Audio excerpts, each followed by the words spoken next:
Bonjour à tous et à toutes et bienvenue dans Papille, le podcast de pâtisserie qui remet le goût, l'émotion et la créativité au cœur de la discussion. Je suis Léa Reverdy, amatrice et passionnée de pâtisserie.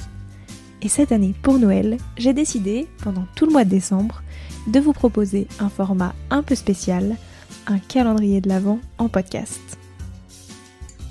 Alors, comme tout bon calendrier de l'Avent, je vous donne rendez-vous chaque jour pour découvrir une nouvelle tradition hivernale, une histoire de dessert de Noël ou encore l'histoire de la bûche d'un pâtissier ou d'une pâtissière. Et bien sûr, plusieurs autres surprises audio à écouter tous les matins. Un seul objectif, vous faire voyager jusqu'à Noël et vous inspirer vos meilleures recettes sucrées pour les fêtes. J'espère que ça vous plaira et je vous souhaite une très bonne écoute.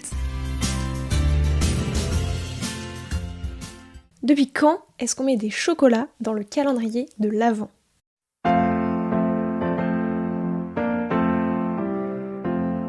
Pour le savoir, il faut repartir au 19e siècle en Allemagne. À cette époque-là, les familles protestantes offraient aux enfants 24 images pieuses qu'ils accrochaient au-dessus de leur lit pour patienter jusqu'à Noël. D'ailleurs, pour la petite histoire, les tout premiers calendriers de l'Avent ne s'appelaient pas calendrier de l'Avent, mais calendrier de Saint-Nicolas, parce qu'ils étaient offerts le 6 décembre lors de la Saint-Nicolas. Et très vite, ce calendrier de l'Avent a commencé au 1er décembre.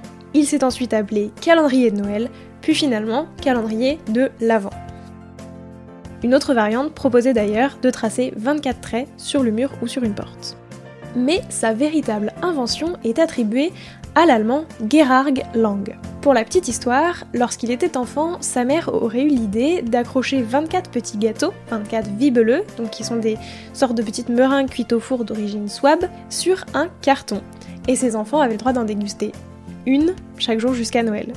Donc on se rapproche un petit peu plus de notre version sucrée actuelle.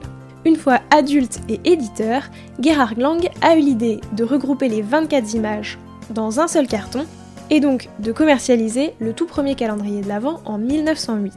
Il s'agissait alors de 2 supports cartonnés, le premier support contenait 24 images pieuses, et le second 24 fenêtres numérotées avec des versets. Et la dernière image, qui était plus grande que les autres, représentait l'enfant Christ vêtu d'une robe blanche, forcément. Petit à petit, ces images religieuses ont été remplacées par des dessins d'animaux, des portraits du Père Noël ou encore des petites figurines. Et parce que le succès des calendriers de Gerhard Lang a été important, il a l'idée ensuite, en 1926, de publier une nouvelle version du calendrier de l'Avent, dit Christrose. Et c'est le tout premier calendrier de l'Avent qui contient 20 chocolats à l'intérieur. Et ça intéresse beaucoup plus les gourmands. Mais globalement, il faut attendre les années 50 pour voir vraiment se démocratiser les calendriers de l'Avent avec du chocolat.